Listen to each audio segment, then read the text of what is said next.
নমস্কাৰ বন্ধু বান্ধৱীসকল সকলোকে মোৰ ভিডিঅ'লৈ স্বাগতম জনালোঁ। আজি আমি গৈ আছোঁ সাপতগ্ৰাম ৰাধাকৃষ্ণ মন্দিৰ। আমি মন্দিৰৰ ওপৰত এতিয়া আহি পালোঁ। কেনেকুৱা লাগিছে বাৰু কমেণ্ট কৰি জনাব। মন্দিৰৰ ভিতৰটো কেনেকুৱা লাগিছে। তো এতিয়া আমি সোমাই গ'লোঁ ভিতৰত আৰু এতিয়া ওলাই আহিলোঁ। এয়া বাহিৰৰ দৃশ্যটো বাহিৰৰ পৰা ইমান যে ধুনীয়া লাগে, বহুত ধুনীয়া লাগে। এতিয়া পিছফালে আছে এখন সৰু পাৰ্ক, তাত গৈ বহুত ভাল লাগে, কিন্তু এতিয়া বন্ধ কৰি দিছে। মই আজিয়ে প্ৰথমবাৰ আহিছোঁ এই মন্দিৰত, আৰু আহিম পিছত কেতিয়াবা টাইম পালে।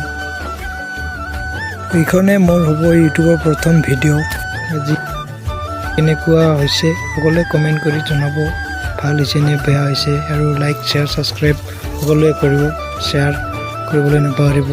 তো মই আজি ভিডিঅ' প্ৰথম বনাইছোঁ, কেনেকুৱা হৈছে সকলোৱে জনাব কমেণ্ট কৰি, আৰু লগতে লাইক শ্বেয়াৰ ছাবস্ক্ৰাইব কৰিবলৈ নাপাহৰিব সকলোৱে। আজিলৈ ইমানতে সামৰিছোঁ, বাই বাই।